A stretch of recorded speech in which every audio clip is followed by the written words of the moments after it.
एक बार की बात है। एक बड़े शहर की भीड़-भाड़ वाली सड़क पर एक बूढ़ा भिखारी रोजाना मंदिर के बाहर बैठा करता था।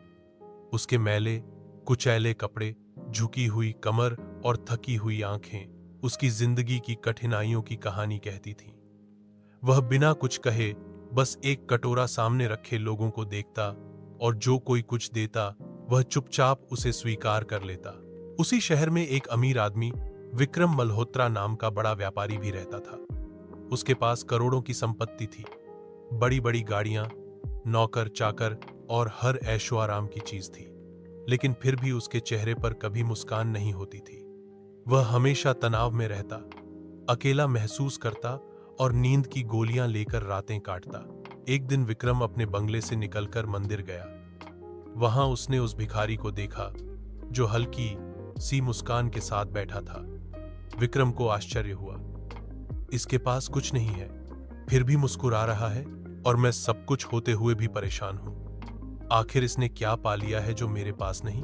किसी कारणवश उस दिन विक्रम वहीं मंदिर की सीढ़ियों पर बैठ गया और भिखारी के पास जाकर बोला, बाबा, तुम्हारे पास कुछ नहीं है, फिर भी तुम इतने शांत और खुश कैसे हो? भिखारी ने उसकी ओर देखा और मुस्कुराते हुए कहा, साहब, मैं हर सुबह सूरज को देखता हूं, मंदिर की घंटियों की आवाज सुनता हूं और जो कुछ भी मिलता है उसमें भगवान का आभार मानता हूं।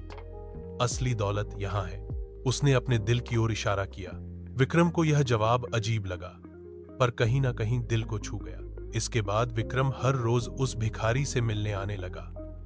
वे दोनों बातें करते जिंदगी, सुख, दुख, रिश्तों और संतोष के बारे में। धीरे धीरे विक्रम को एहसास हुआ कि असली खुशी दौलत या आलीशान घरों में नहीं, बल्कि सादगी और संतोष में है। एक दिन विक्रम ने भिखारी से कहा, बाबा, मैं आपकी मदद करना चाहता हूं, आप मेरे साथ चलिए, मैं आपको घर, कपड़े और हर सुविधा दूंगा। भिखारी मुस्कुराया और बोला, साहब, आपने पहले ही मेरी सबसे बड़ी मदद कर दी है। आपने मुझसे बातें की, मुझे इंसान समझा, मैं वही रहूंगा जहां हूं। अगर आप सच में कुछ करना चाहते हैं तो किसी जरूरतमंद बच्चे की पढ़ाई का खर्च उठाइए। विक्रम की आंखें भर आईं। उस दिन पहली बार उसने दिल से सुकून महसूस किया। अगले दिन से विक्रम ने कई गरीब बच्चों की पढ़ाई, इलाज और राशन की जिम्मेदारी उठाई। उसका चेहरा अब शांत और खुश रहने लगा। उसे हर दिन मंदिर जाना, भिखारी से बात करना और समाज के लिए कुछ करना अच्छा लगने लगा। समय बीतता गया। एक दिन भिखारी नहीं दिखा, कई दिन बीत गए, लेकिन वह नहीं लौटा। विक्रम ने मंदिर के पुजारी से पूछा तो पता चला कि वह बूढ़ा भिखारी बीमार था और कुछ दिन पहले ही चल बसा। लेकिन जाते जाते वह विक्रम के लिए एक पर्ची छोड़ गया था। पर्ची में लिखा था,